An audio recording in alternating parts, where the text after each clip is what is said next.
This is the regular meeting of the Oconee County Board of Directors for the School District of Oconee County, Monday, March 20th, and we're beginning here at 6 o'clock. We have some important guests with us tonight, but before we begin, if you would like to join us in moment of silence, please.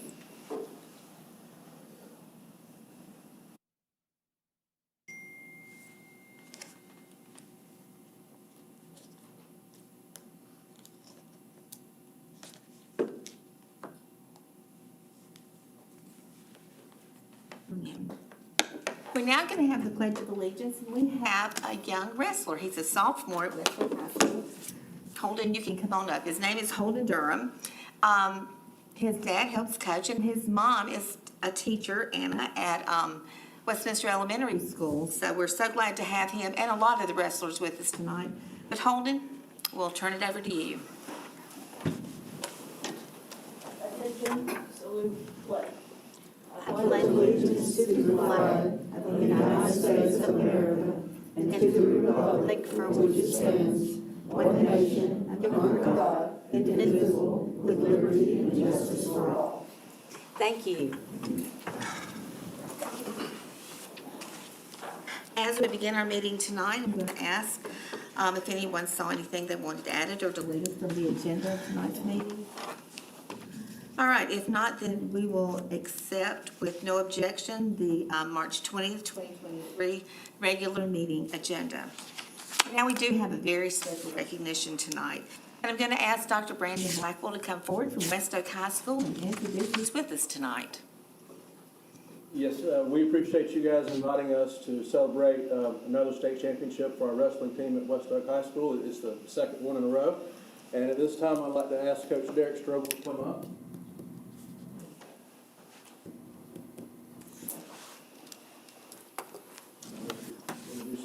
Okay.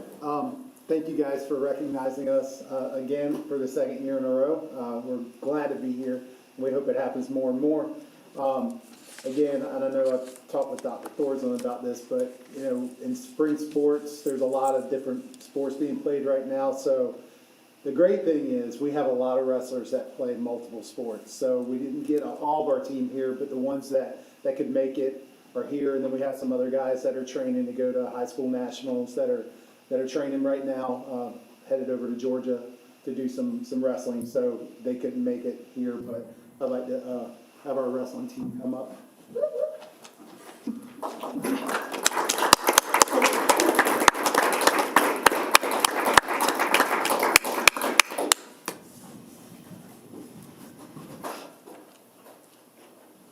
And this is just a small portion of the, I think, 32 wrestlers that we have on our team. So,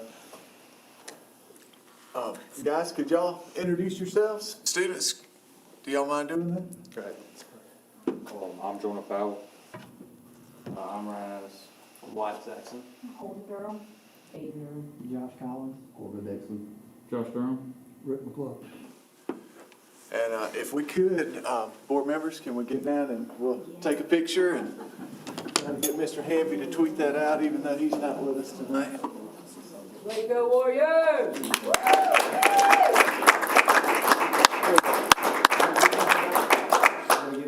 Yeah, Dr. Mike, get it. I don't want to really stand Well, there. Come over here beside me. Okay. All right, board members, got to peek between over shoulders. Sure. Yeah, I'll take it, thank you. All right, I think I can see everybody. 1, 2, 3. Very good, thank you. Thank you.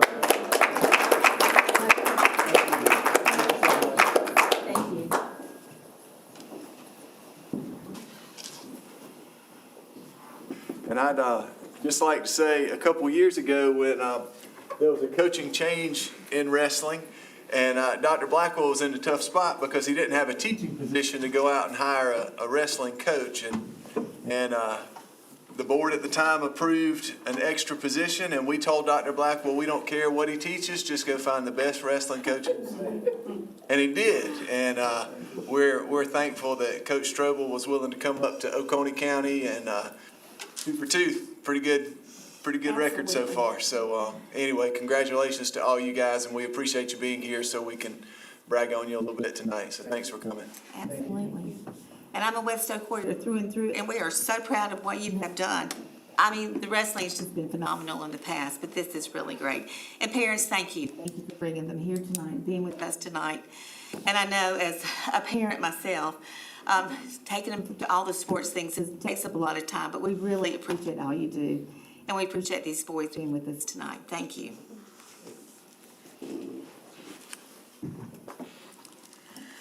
All right, now we have our school highlight, and we are proud to have the director of the Hamilton Career Technology Center, Carson Leroy, with us. LeCroy, I'm so sorry. It's okay. Good evening, guys. Hope you're all doing well. Thank you so much for having us. Thank you for the good crowd tonight. I appreciate you guys sticking around. I know you came just for this. But anyways, I just want to highlight a few things for you guys, some of the awesome things we've got going on at the Hamilton Career and Technology Center. And the first thing, we were thankful to see that in the board goals that were released for this school year, there was some very detailed great things outlined for CTE, or Career and Technical Education. So we're thankful that you thought of us. Ms. Bay, if you might, I've got the clicker. No, I'll do it. There we go. So right there for us, you laid it out for us, increase opportunities for all students to be career ready through improving enrollment in CTE courses and work-based learning opportunities, and expanding the number of students with graduating with industry credentials. So we're going to kind of outline those three things exactly, and what we're doing to meet those goals and or exceed those goals, I would like to say. So the first one is increase CTE enrollment. So if you see the blue packet that we left at your seat here, there's a lot more information that's on the slides. But first, I'm happy to say that our enrollment at HCTC is up 12.6% last year to this year. So being able to successfully tour our building to 8th and 9th grade students, and this year we even got a little bit crazy, and we have had 5th graders from 8 elementary schools, and we'll have our 9th next week. 5th graders just taking a lap through our building. The more often we can get students in our building to see what we're offering, the better. 8th grade students have the opportunity to walk and see every course and hear a little bit about each one.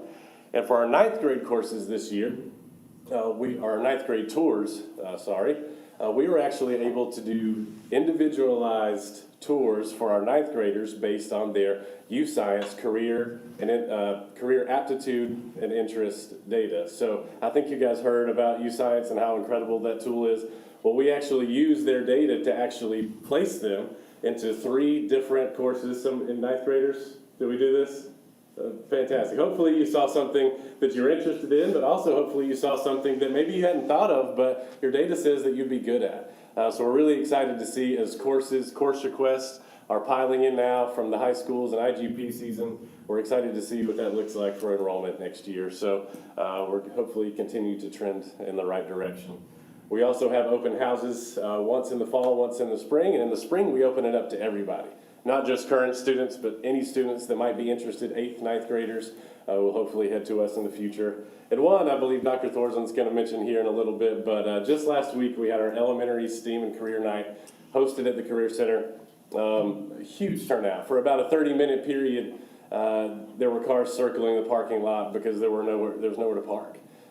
So the more families and parents especially that we can get in the building, the best. I overheard again this year, just like I did last year, I overheard some parents say, this is nothing like the Career Center when I went to high school. And that's exactly what I wanted them to hear, that it is different now. That there is something for everybody at the Career Center, whether their student wants to go straight to work or whether they plan on going to a 4-year institution or somewhere in between. So our first goal of increasing CTE enrollment, we're definitely headed in the right direction there. Our second goal, if we'll go to the second page there, and I'll flip slides as well, is work-based learning and increasing internship opportunities for our students. And somebody here that is special, and she's doing a great job. To tell you a little bit more about work-based learning, we have our first year work-based learning coordinator. So I would like to introduce Ms. Michelle Warsencroft. She's going to tell you a little bit more about work-based learning. Thank you. Good evening. probably our largest growing segment this year we've seen is manufacturing. It's just exploding around the county, and we have actually, for the first time, been able to get them to take students that are under the age of 18. I did some research this summer about child labor laws, and we've been able to successfully convince manufacturers to hire 16 and up. RBC Aerostructures is one of our newest partners, and they are actually utilizing 3 of our different programs. Machine tool, there's a machinist trainee, there's a process engineer intern, that's with Project Lead the Way Engineering, and even an auto collision student is painting airplane parts now, so it's really neat. Also, some of our other good manufacturing partners are Sandvik and Horton. Horton actually held a signing day in January for 2 of our students. They're completing apprenticeships there. Health science continues to be like our largest population of internships with the CNA program, with EMS, and for the first time this year, we also used sports medicine internships. And so we actually placed at different physical therapy offices around the county with a chiropractor, with the YMCA. And so sports med students, and actually the athletic trainer at West Oak too. And so those were all good internship opportunities. So if you'll notice at the bottom of your page, there's actually a QR code you can scan, but Ms. Faye's gonna click on this. I've created a map, and you're able to keep up with where our internship students are. So you'll see as she's scrolling in to the county, we have students placed in multiple places. So if you click on one of the icons there, you'll see like Cross Creek Plantation, we have 3 culinary arts students. So it's just kind of a way to keep up and see where and all our students are located. That's awesome. Yeah. And you can click on a couple more. Yeah, the sheriff's office, we've got our emergency dispatch students. They're actually completing rotations, not only at the sheriff's office, with Prisma and with Seneca Police Department. So. Thank you, Ms. Wollstonecraft. Yes, you showed me the map, and I love the map, so I was like, you have to show them the map. Pretty neat there.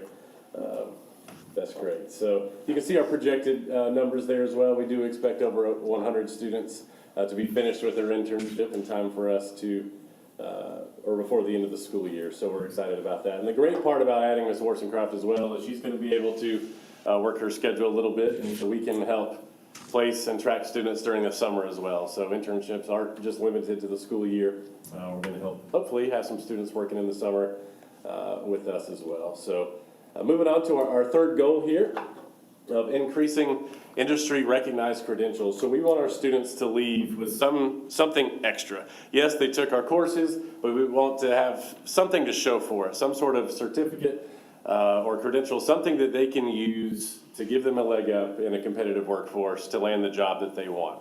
So something that we have invested heavily in this year is a product called Microburst Learning, or Microburst Employability Skills.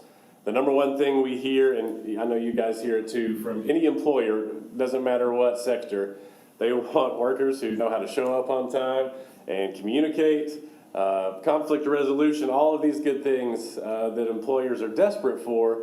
Our teachers naturally do a great job of teaching these skills in their curriculum. However, we wanted to give them something to show for that. This is one of the best things in the market, especially as a lot of schools use it in South Carolina, this employability skills certificate, and it is pretty involved. You can see here that they are assessed on, if you look on your handout, a multitude of different types of curriculum, such as interpersonal skills, employment basics, communication skills, conflict resolution, teamwork, productivity, dependability and reliability, flexibility and adaptability, planning and organizing, and initiative. And if our students are being taught these things and they're being assessed and we're giving them a stamp of approval, the employers are saying, if you give us those things, we can take care of the rest. So we want students who are not only trained in their content area, but are also going to be good employees. And so this certificate alone, we have awarded 225 just first semester. So 225 of our students earned it first semester, and we're looking at probably about the same number second semester. Some of them are, they're right in the middle of the curriculum now. So we're excited to deem them employable by the completing of that certificate. But we also have a lot of the other traditional ones that our students are earning that are content specific. You can see those listed there, some from automotive, health science, manufacturing. And some that we are also obviously very proud of are those certifications that can lead straight to work. Like you have to have this certificate in order to work in this field. And we have that certificate in our CNA course, Certified Nursing Assistant, our Emergency Medical Technician certification, and then our 911 Dispatch certification as well. So those courses alone are saving students years of time by doing it in high school, and obviously lots of money as well. So we are expecting right about 750 certifications to be earned this year by HCTC students. So we're very proud of that number as well. Because as you probably know, in order for a student to be considered career ready by the State Department, we want them to be a completer in their CTE pathway, and they have to have that certification with it in order to be considered career ready. So the more students that earn those, the better for everybody. We want them to be career ready and employable, and I believe that we're headed in the right direction there. So those are just a few of the highlights we wanted to give you guys, and thank you for setting clear goals and expectations for us, and we're going to continue to work to meet and exceed those goals. Do you have any questions for myself or Ms. Warsencroft? Is there a limit to the number of students that you can take? I mean, do you have to turn some away? I'm sure you do. Yeah, it depends on the course. So some of our courses are maxed out. Well, welding is a popular one, obviously. We only have 20 welding booths. So we're very limited in some of our courses. There is a waiting list. And some there aren't. So it just sort of depends on the class. But no, we do have room to grow in some of our courses, absolutely. Well, with all the people you're bringing into tour, I was one of those cars that was circling. I'm sorry. Should have called me. We could have found this fun. Because it was cold and it was windy, and I thought, oh, they won't all be there. Because I know last year how Yes, ma'am. I underestimated. Yes, ma'am. It was a lot of fun. One comment for the wrestlers who are here. If y'all haven't thought about the Career Center, you need to. It is, I've never talked to a student who went to the Career Center who said they would rather go in there. It's a different environment from your home school. You'll learn different things, hands-on. So it's good that y'all were here tonight to hear this presentation, but I would encourage you to check that out in your registration process, because some neat opportunities there. All right. Thank you so much. Thank you. Thank you. Yeah, absolutely.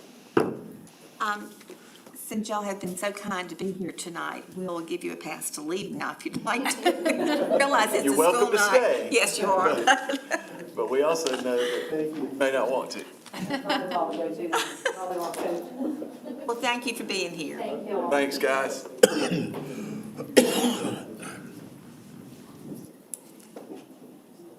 Right, and there's no one signed up for public comment. All right, we will go ahead then with the approval of the minutes. Y'all received the minutes from the February 13th, 2023 regular session meeting. Anybody see any changes? Anything need to be added? All right, then we'll approve those with no objection. And now, Dr. Thorsland, it is time for the superintendent's report. I'm going to highlight a few more student successes to start with. First of all, our 7th grade students at West Oak Middle School got to go to Washington, D.C. recently.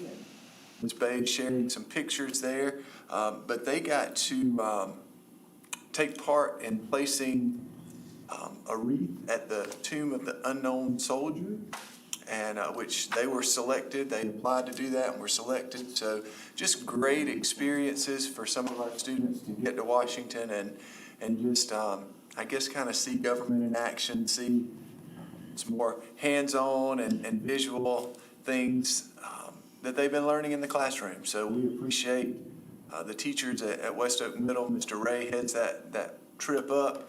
But just a neat opportunity for our students there, and some good pictures, and we are thankful that they got to take part in that experience.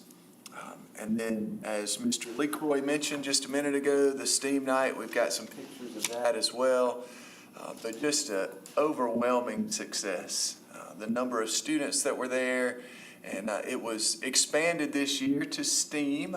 STEM is science, technology, engineering, and math, and that was kind of the buzzword a few years ago. It got changed to STEAM to include an A for the arts. And that picture right there is actually the art room. That was the music room. And kids were playing bananas. So they were showing how to use science. And you could, the electrical currents that went through the bananas, the kids could tap the bananas and play a tune with them. Just a neat way to incorporate arts into a STEM type activity. So just really creative and fun activities for our students.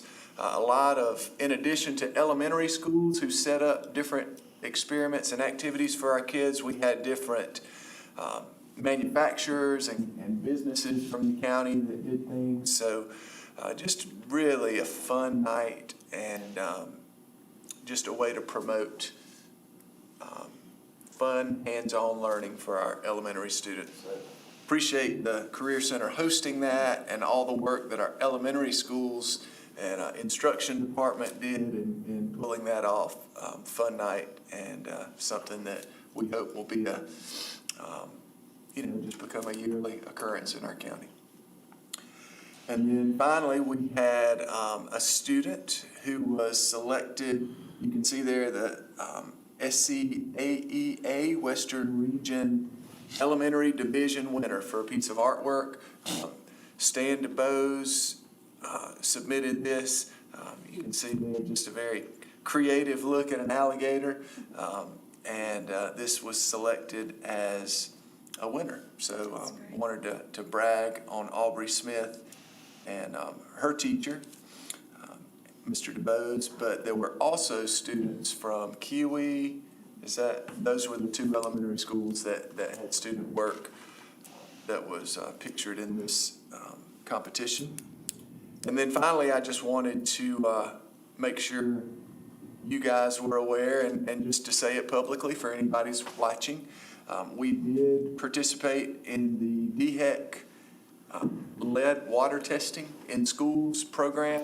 The program is specific to schools and daycare centers, and we spoke to an official from DHEC on Friday, and he said that they had been concentrating on daycare centers to start. They're just now getting into schools, starting in December. We were, I think he said 4 districts participating right now, so we were one of the first 4 districts in South Carolina.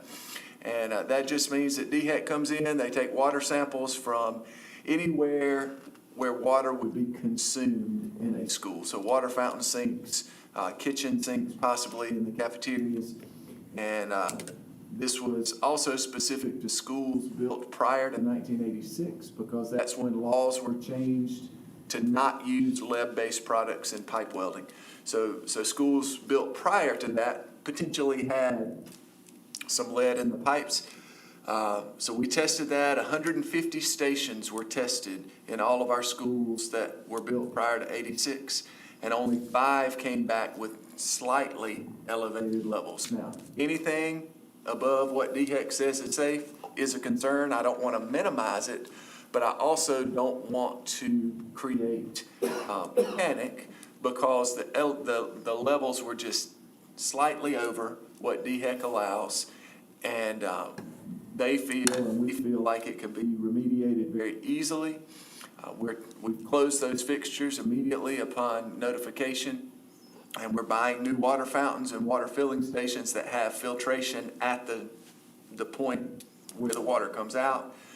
So we don't think this will be a problem at all. We were actually very pleased that the results were as positive as they were, and we're addressing those that were problematic. One thing that we'll make a part of our routine for maintenance is just flushing. So whenever water sits in your kitchen sink at night or sits in a water fountain at school, if there is lead kind of close to the fixture where it comes out, it can seep in. So one thing you can do to overcome any kind of chemical level in water is just flush it. Just let it run for a little bit before you stick your cup or water bottle or mouth up to the water source. So one thing our custodians will do in the morning, they'll make it part of their routine to flush the water fountains before students get there.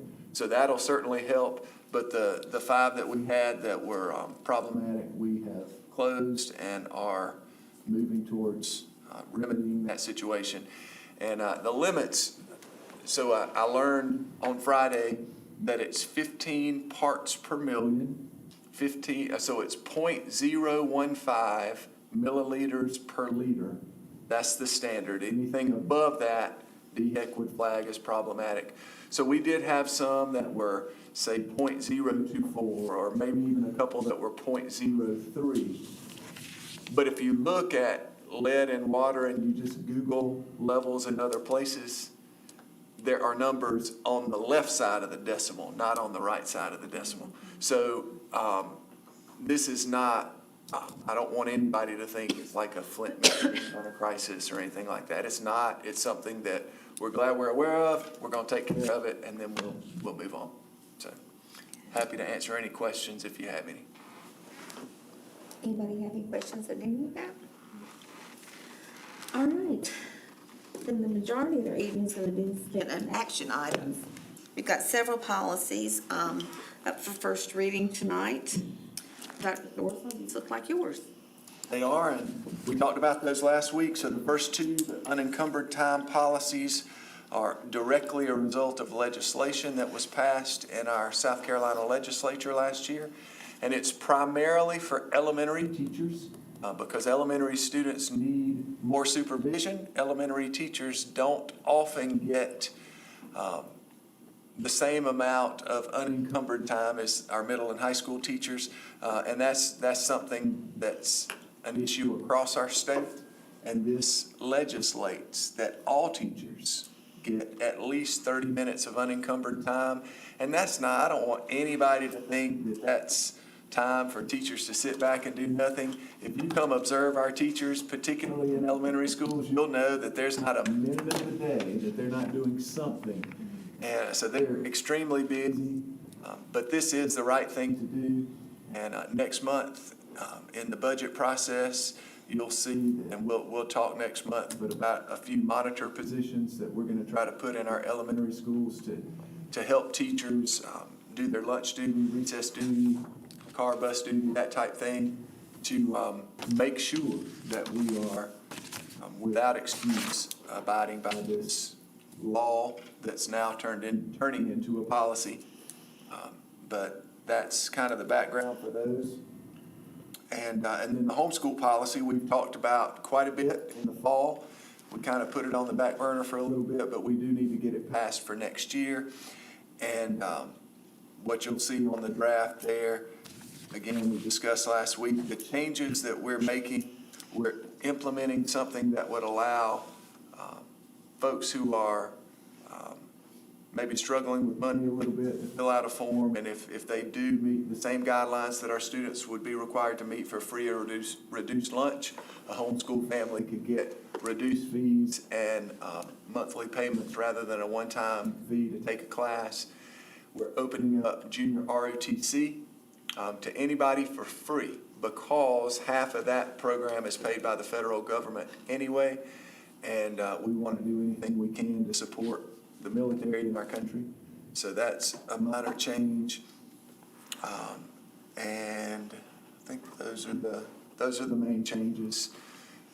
But we do have what I would say is an open program in our school district where we allow homeschoolers to participate up to 1 class per semester. If it's a career center class, they could take 2 classes one semester instead of 1 each semester.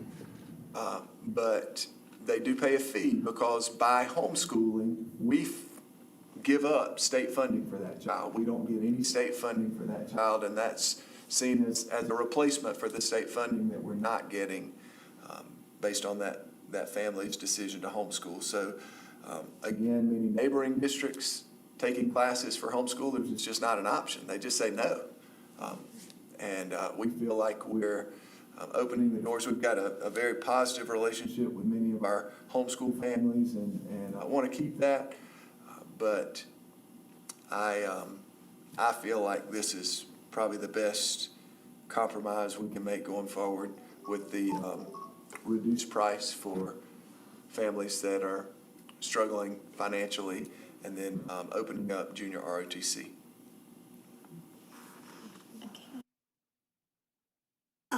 Let's take the first two policies together. I will accept a motion that we accept on first reading policy GCLE unencumbered time and administrative rule policy GCLE-R unencumbered time. Do I have a motion? Madam Chair, I move that we approve policy GCLE unencumbered time and policy GCLE-R unencumbered time on first reading. Second. Okay. All right. So are there any questions on any of the policy? I think we all heard about this at our meeting that we attended, so I think it's really a good thing to put into place. But any questions at all? All right, all in favor? Okay, thank you. And now policy IHBG, homeschooling. As Dr. Thorson said, we started this a while back. We've talked about it for a long time, but can I have a motion that we accept that policy on first reading, please? Madam Chair, I move that we pass policy IHBG homeschooling policy on first reading. I second. Are there any questions for anybody on that one? So I think we've talked about it quite a few times. All right, if there's no questions, then all in favor? Okay, thank you. And then we have two policies that are up for second reading, and the first one, Sippens. It's yours.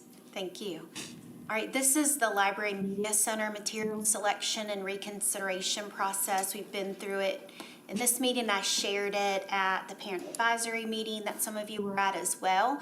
It just goes through our proposed consideration process as far as the committee members at the school level that could be on the review committee. Talks about the 15 days to be able to review the information. There's also going to be an electronic form, which was the last page in the policy, of the information that we would collect from the person who was filing the concern. And then we also have a laid out process if it can't be resolved with the initial committee, what that appeal process would look like as well to be able to get to a final decision. And then one other thing is that the material that's being reviewed would be removed from the media center until the whole review process is completed to determine what would be done with that book at that time. All right, let's go ahead, if we could, and look at that for approval for second reading, policy IJL, Library Media Center material selection, and it says adoption is reconsideration. It is reconsideration. All right, so can I have a motion to that effect, please?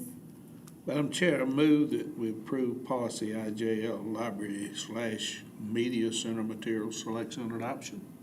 Second. Okay. All right, did anybody have any, I know we had some questions initially in this. Anybody have any further questions on it? We kind of got everything answered. All right, all in favor? Okay, Thank you. thank you. And the final one, staff leave and absences. Yes, and this was just, you approved a parental leave policy earlier, and we needed to just tweak the general staff leaves and absences policies to include that. So the policy was an administrative rule that you passed for the parental leave. This is just kind of making our general policy on leaves fit with that new parental leave policy. I do just want to update you though from a meeting we had this morning. Questions have started coming in already about the parental leave policy because people who are expecting children in the coming months are curious about it. So I think the policy specifically says you have to have worked for us for 12 years. So there are a few things with every, 12 months. I'm sorry, not 12 years. Thank you for catching that. But with every piece of legislation, which a policy is really school district legislation that y'all pass, there's some interpretation. And I guess that's why we have courts in America, to figure out, you know, all the details. But I just want to let you know, we are interpreting that 12 months. So basically, you've been hired by us for a year. If a teacher has been with us for the entire preceding year, even though that's technically 9 or 10 months, we're counting that. Like if you've worked for us for an entire school year and you have a child in the summer, we're not counting the days to say it's exactly 365 days. We're, I guess, erring on the side of the employee, if you want to put it that way, because that really does define a year's employment. That's what the state of South Carolina counts as a year's experience towards your experience credit and your retirement credit. So we feel like that same should apply here. And then we're also, we're not ruling that the child has to be born after July 1st. So it's a 6-week, there's a 6-week window. So I think the date we looked at today was June 14th, I think. If a child is born after June 14th, their 6 weeks would get into the next year when teachers are required to come back. So as long as they've worked for us this entire school year and the child is born after June 14th, then they're going to get a day or two or a week or whatever of leave, depending on how it works out. So we've got that. We're trying to kind of work the calendar out in HR, and we're going to, like I said, err on the side of the employee with this, because we think that's the purpose of this policy anyway, is to make this a better place to work for our employees. And we're erring that way when we err.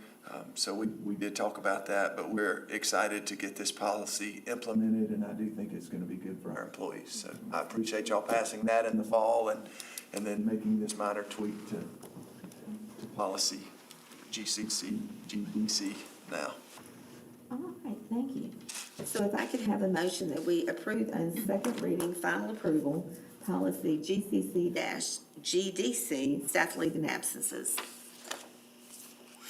Madam Chair, I move that we accept policy GCC-GDC, staff leave and absences. Second. Okay. Any more questions, any comments at all? Anybody? All right, all in favor? Okay, thank you. All right, we reserve some time at the end of our meeting. If anyone has, any board members have any comments for anyone? Anybody have anything? I just want to say to Carson, thank you for what you're doing at the Career Center. That's near and dear to my heart, as I have said many times. So I appreciate all that you're doing. Absolutely, and I want to thank you also. And I know there's a lot of people in the district that are active, but Carson also serves on the board of directors for the Oconee County Chamber.